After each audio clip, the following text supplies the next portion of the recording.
বিলাক ব্যক্তিয়ে জীৱনত টোপনিৰ পৰিমাণটো কমাই দিব পাৰে মানে টোপনিটো সৰ্বোচ্চ নহয় কবিৰ দাসে কৈছে জলদি সোৱে জলদি উগে ও দুনিয়া সবসে আগে জলদি সোৱে মানে একদম গধূলি সূৰ্যাস্তৰ লগে লগে শুই দিয়ে এটো জলদি খোৱা নহয় যিজন ব্যক্তিৰ বিছনাত মূৰটো দিয়াৰ লগে লগে টোপনি আহি যায় এনেকুৱা যিবিলাক ব্যক্তি আছে এইবিলাক সুখী ব্যক্তি সুস্বাস্থ্যৰ গৰাকী তেওঁলোক অকল বিছনাত পৰিলেই টোপনি অহাটোকে সুস্বাস্থ্য নকয় আকৌ যিজনে নিৰ্দিষ্ট সময়ত সাৰ পোৱাৰ লগে লগে তেওঁ ফ্ৰেছ একদম সতেজ আৰু সূৰ্য উদয় নোহোৱাৰ আগতে সাৰ পালে সতেজ আৰু তেওঁৰ বহুত আমাৰ ল'ৰা ছোৱালী আছে ঠাণ্ডা দিনততো আৰু ভাল ব্লেংকেটখন লৈ অকমান সময় ধ্যান কৰি থাকে কি হ'ল উঠিছা উঠিছো উঠিও আৰু বহুত সময় ধ্যান কৰি থাকে কি বা ধ্যান কৰে আৰু মুঠতে তেওঁ উঠিবলৈ মন নাই যদি কোনেও একো নকয় লাহেকে ভাজ লাগি পেলাই হেনেকেও আৰু আধা ঘণ্টা পৰি দিব পাৰে একো ডাঙৰ কথা নহয় কিন্তু তে এইবোৰ মানুহে কি কৰিব জীৱনত নিদ্ৰা হল মানুহৰ জীৱনৰ এটা এনেকুৱা বস্তু যাক নহলেও মানুহ চলিব নোৱাৰে নিদ্ৰা এটা খাদ্য শৰীৰৰ টোপনি যাবই লাগিব তেওঁ কিন্তু ই যেতিয়া অতিৰঞ্জিত হৈ যায় ই মানুহৰ কাৰণে ক্ষতিকাৰক সেইকাৰণে মানে সাধক বিলাকে পৃথিৱীৰ যিবিলাক সাধনা কৰা ব্যক্তি আছে যিবিলাক ব্যক্তি সাধনাৰ জৰিয়তে জগতত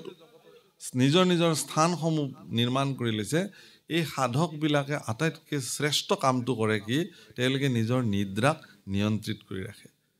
তেওঁলোকৰ হাতৰ মুঠিত টোপনি থাকিব মানে তেওঁলোকৰ যেতিয়া মন গ'ল তেতিয়া তেওঁলোকে শুব এনেকুৱা অদ্ভুত ব্যক্তি আছে পৃথিৱীত এতিয়াও তেওঁলোকে টোপনি তেওঁলোকৰ ইচ্ছামতে আহে আৰু ইচ্ছামতে টোপনি তেওঁলোকে সাৰ পায় ইমান কোনো এলাৰ্ম বজাব নালাগে ইমান বজাত মই সাৰ পাম ইমান বজাতে তেওঁ সাৰ পাব ইমান ক্ষমতাশালী পুৰুষ পৃথিৱীত আছে সেইবিলাক সাধক কিন্তু যিজন ব্যক্তি মোক এলাৰ্ম বাজিলেও গম নাপায় এলাৰ্মে পেং পেংকে বাজি থাকে ওচৰৰ মানুহ আহি ক'ব লগা হয় যে আপোনালোকৰ এলাৰ্মটো বাজি আছে অথনিৰ পৰা কিন্তু যিজনে বজাই থৈ দিলে তেওঁ সাৰ নাপায় মই উঠি অহা প্ৰজন্মৰ কাৰণে কৈছো ব্ৰহ্ম মুহূৰ্ততে শয্যা পৰিত্যাগ কৰাৰ চেষ্টা কৰক ল'ৰা ছোৱালীবিলাকক কৈছো মই এইটো এটা উপদেশ মোৰ ফালৰ পৰা ভাগৱতৰ আসনৰ পৰা ব্ৰহ্ম মুহূৰ্ততে মানে কথাটো হ'ল কি দুটা সময় আপুনি মানে দিন আৰু ৰাতিৰ যিটো সন্ধিক্ষণ ইয়াক সন্ধ্যা বোলে আৰু ৰাতি আৰু দিনৰ যিটো সন্ধিক্ষণ এইটোক প্ৰাতঃ সন্ধ্যা বোলে আৰু এটা দুপৰীয়াৰ সন্ধ্যা আছে এই ত্ৰিসন্ধ্যা আচলতে মানুহে ঈশ্বৰৰ নাম ল'ব লাগে সেইকাৰণে ত্ৰিসন্ধ্যা গায়ত্ৰী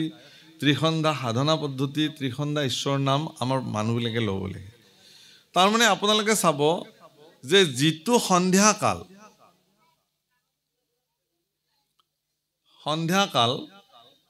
সেই সন্ধ্যাকালসমূহত আপুনি দেখিব যে এই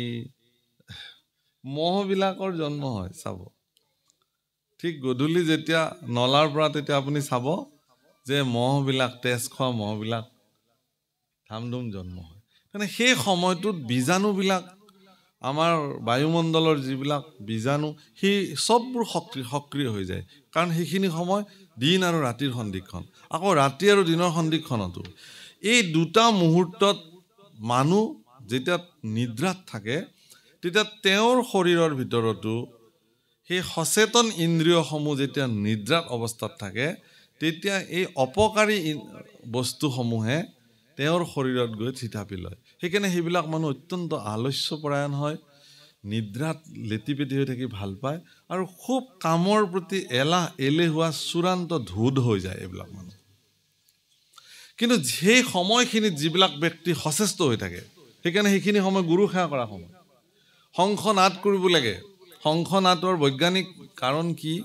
যে যেতিয়া শংখ নাদ কৰে বায়ুমণ্ডলত যেতিয়া শংখ নাদৰ যেতিয়া ভাইব্ৰেশ্যনটো বায়ুমণ্ডলত পৰিব্যাপ্ত হয় তেতিয়া সেই যিমান বেয়া বীজাণু নেগেটিভ ঊৰ্জা ঋণাত্মক ঊৰ্জা সেইবোৰ সব ধ্বংস হৈ যায় শংখ ঘণ্টা টিলিঙা উৰুলি হৰিধ্বনি দবা বৰকাহ এইবিলাক গধূলি সময় ঠিক দিন আৰু ৰাতিৰ সন্ধিক্ষণৰ সেই সময়খিনিত যদি একেলগে বাজি উঠে সেই শব্দধ্বনি বায়ু তৰংগত যিমান দূৰলৈকে বিস্তৃতি হৈ যায় সিমান দূৰলৈকে ঋণাত্মক প্ৰভাৱৰ পৰা তেওঁলোক মুক্ত হৈ যায় সেইকাৰণে কৰে এইবিলাক কাম ঠিক তেনেকৈ ৰাতিপুৱাও সেইকাৰণে একদম ৰোগী মানুহ যিজন মানুহ বিচনাৰ পৰা উঠিব নোৱাৰে ধৰক ৰোগী মানুহ তেওঁকো পাৰিলে সেই দুটা সময়ত বিচনাৰ পৰা উঠাই বহাই দিব লাগে যদি পাৰে তেওঁ সুস্থ হ'ব কিন্তু সুস্থ মানুহ এজনে যেতিয়া সেইখিনি সময়ত সুখনিদ্ৰাত শুই থাকিব তেওঁৰ শৰীৰত কি হ'ব আপুনি ভাবক সেইকাৰণে ব্ৰহ্ম মুহূৰ্ততে আপোনালোকে ব্ৰহ্ম মুহূৰ্ততে উঠক সূৰ্য উঠাৰ প্ৰায় 48 মিনিট আগত ব্ৰহ্ম মুহূৰ্ত সেই ব্ৰহ্ম মুহূৰ্ততে উঠিব লাগে সেই ব্ৰহ্ম মুহূৰ্ততে স্নান কৰি পেলাই সূৰ্যৰ কিৰণ পৃথিৱীত পৰাৰ লগে লগে বাহিৰত খালী গায়ে ওলাব লাগে পাৰিলে কাৰণ তেতিয়া যেটো সূৰ্যৰ ৰশ্মি শৰীৰত পৰে সেইখিনি সময়ত আসলতে আমাৰ ভাৰতবৰ্ষৰ সনাতনী পৰম্পৰা মতে নদীত নামি মানে আকণ্ঠ জলত থাকি পেলাই বা পানীত নামি নাভিলৈকে পানীত থাকি জল অৰ্ঘ্য কৰে এইবিলাক বহুতে কয় যে সূৰ্য ইমান দূৰত আছে ইয়াৰ পৰা আপুনি জল দিলে কেনেকৈ হ'ব নহয় আসলতে তামৰ পাত্ৰেৰে সাধাৰণতে জল দিয়ে তুলসীত জল দিয়ে ৰাতিপুৱা তাৰমানে তামৰ পাত্ৰত যেতিয়া পানী থাকে পানীটোও কোপাৰ হৈ যায় সেইটো তামে হৈ যায় সেই তামৰ পানীখিনি যেতিয়া তেনেকৈ দিব তেওঁৰ শৰীৰটো ইতিমধ্যে ভিজি থাকে আৰু সেই তামৰ মাজেৰে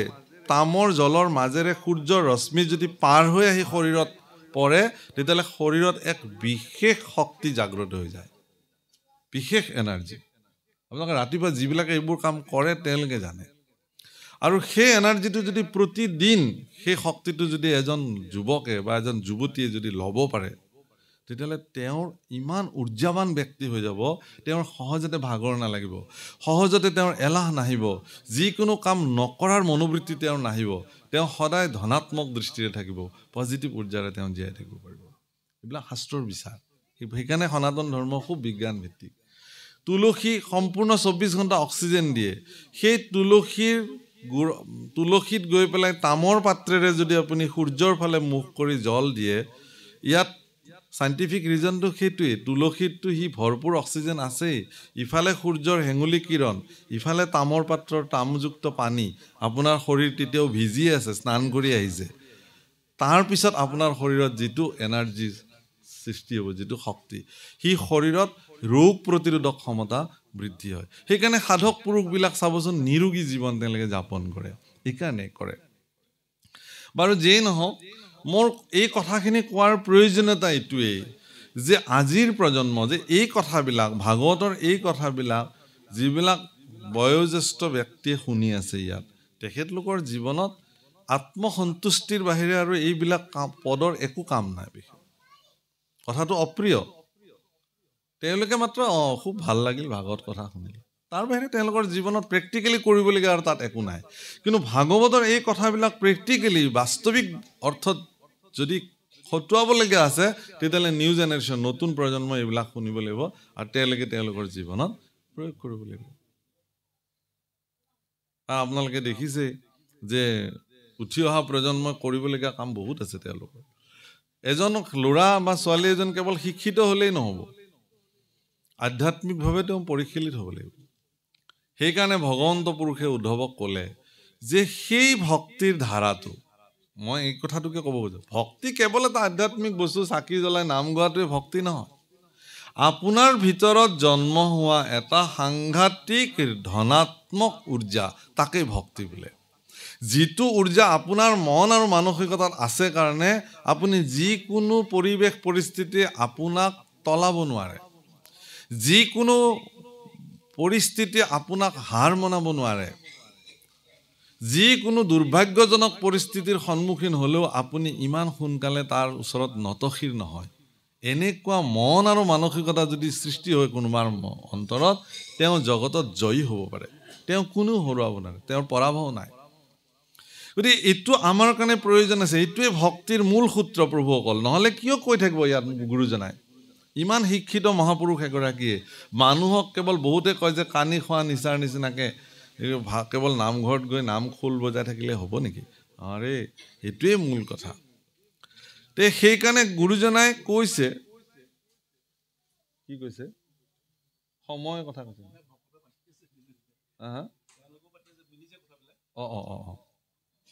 তাৰমানে প্ৰভু মই এইকাৰণে কৈছোঁ যে আজি এখেতলোকে বহিবৰ কাৰণে এডাল বাঁহ লগা হৈছে মানে মই বাস্তৱ উদাহৰণটো দিছোঁ মই সুধিলোঁ কিয় গৈছে এইফালে মই একো কোৱা নাই কথাটো হয় কাৰণ তেখেতলোকৰ এতিয়া এইটো বয়স হৈছে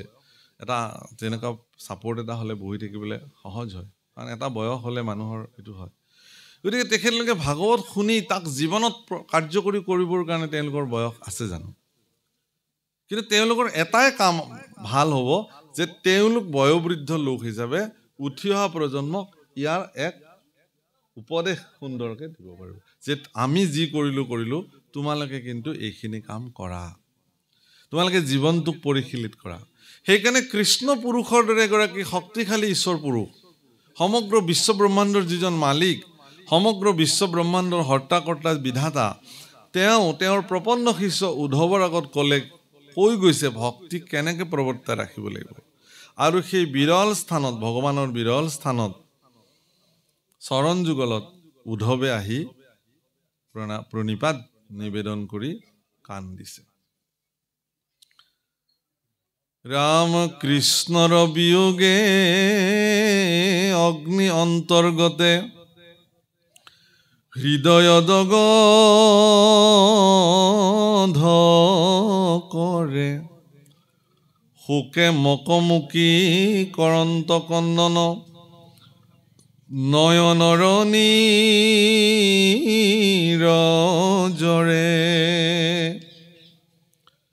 হে ৰাম কতোক্ষণে আখি মুচি মুখ পাছে উঠিলা নমায়া মাথ কৰি কৃতাঞ্জলি বুলিবে লাগিলা শোকে গদগদ মাত ৰাম বংশক সংহৰি এৰি ভূমি তুমি যাই বাহা জানিলো আমি ঋষি সাপ বাপ ব্যৰ্থ নকৰিলা যিহেতু জগত স্বামী ঈশ্বৰ পুৰুষে ঋষি সাপ ব্যৰ্থ নকৰিলে কাৰণ ঋষি এগৰাকীয়ে এদিন যদু বংশৰ ল'ৰাবিলাকে এগৰাকী ঋষিক ত্ৰিকালজ্ঞ ঋষিক পৰীক্ষা চাইছিলে যে এওঁনো কিমান ত্ৰিকালজ্ঞ সেইকাৰণে এগৰাকী ধুনীয়া ল'ৰাক যদু বংশৰ এটা ধুনীয়া ল'ৰাক ছোৱালীৰ নিচিনা দেখা ধুনীয়া ল'ৰা এটাক ছোৱালীৰ সাজ সজ্জা পৰিধান কৰি এক টুকুৰ লোহা পেটৰ ভিতৰত দি কাপোৰ মেৰাই মেৰাই গৰ্ভৱতী নাৰী কৰি পেলাই তেওঁৰ সন্মুখত লৈ গ'ল যে হে ত্ৰিকালজ্ঞ মহাপুৰুষ তুমি বাৰু কোৱাচোন আমাৰ এই কন্যা সন্তানগৰাকীৰ আমাৰ এই কইনাগৰাকীৰ গৰ্ভত ল'ৰা সন্তান আছেনে ছোৱালী সন্তান আছে আপুনিতো ত্ৰিকালজ্ঞ তেওঁ ধ্যানত বহি দেখিলে যে এইটো আভুৱা ভাৰিবলৈ আহিছে তেওঁৰ মুখেৰে ওলাই আহিলে যা এইটোতো ল'ৰাও নহয় ছোৱালীও নহয় এটুকুৰ লোহাহে আছে ভিতৰত এই লো টুকুৰে তহঁতৰ বংশ বিনাশ হৈ যাব কৈ দিলে মুখেৰে হাহাকাৰ লাগি গ'ল ঋষিৰ মুখৰ বাণী ইমান ত্ৰিকালজ্ঞ পুৰুষ এক টুকুৰ লোহাই এটা বংশ বিনাশ কৰিব ভগৱান কৃষ্ণৰ বংশ তাকো যদু বংশ বুলিব নাই যদু সেনানী বুলিব নাই এগৰাকী সেনাৰ অক্ষয়ণী সেনাৰ সমান শক্তি তেওঁলোকৰ সমস্ত পৃথিৱীয়ে যাক ভয় কৰে এনেকুৱা যদু বংশ দ্বাৰিকাত অৱস্থিত হৈ থকা প্ৰতিগৰাকী যদু বংশৰ মাজত হাহাকাৰ লাগি গ'ল আৰু তেওঁলোকে গৈ বয়োবৃদ্ধ যদু বংশসকলক গৈ পেলাই এই কথাটো ক'লে যে আজি বৰ ডাঙৰ অনৰ্থক এটা হৈ গ'ল এনেকুৱা ঋষি সাপৰ দ্বাৰা অভিশপ্ত হ'লো আমি তেতিয়া বয়োবৃদ্ধবিলাকে এটা উপায় দিলে কি যে যিহেতু এই লোহা টুকুৰে আমাৰ মৃত্যুৰ কাৰণ বংশটো ধ্বংসৰ কাৰণ গতিকে এই লো টুকুৰ সাগৰৰ পাৰত গৈ শিলত ঘঁহি শেষ কৰি দিব লাগে কথামতে কাম বাহুবলী পৰাক্ৰমী বীৰ পুৰুষসকলে গৈ শিলত ঘঁহি একদম প্ৰকাণ্ড লোহা টুকুৰ শেষ কৰি দিলে অকণমান বাচিলে বোলে এইখিনি এতিয়া ঘঁহিবলৈও টান হেৰি কৰিবলৈ টান এইখিনিয়েনো আমাৰ যদু বংশক কি কৰিব বুলি সাগৰত দলি মাৰি দিলে তাকে মাছে খালে, সেই মাছৰ পেটত সেই লোহটুকুৰ ওলাল। ব্যাধে দেখিলে যে এইটুকুৰ বৰ তীক্ষ্ণ লোহা, মোৰ তীৰ বনাবলৈ ভাল হ'ব বুলি লৈ গ'ল। আৰু জীপাত তীৰেৰে ভগৱান কৃষ্ণ বৈকুণ্ঠী পায়ন কৰিছে। আৰু সেই লোহাৰ গুৰিবিলাক এগৰাকী ব্ৰাহ্মজ্ঞ ঋষিৰ মুখৰ বাণীৰ ইমান ক্ষমতা যে সেই লোহাৰ গুৰিবিলাক সাগৰৰ পাৰত জন্ম হোৱা সাদুৰী আৰু মাদুৰী বনৰ গাত লাগি লাগি থাকিল সাগৰত ঢৌতে। গতিকে সেই মাদুৰী বন কুঁহিয়াৰৰ নিচিনা মতা মতা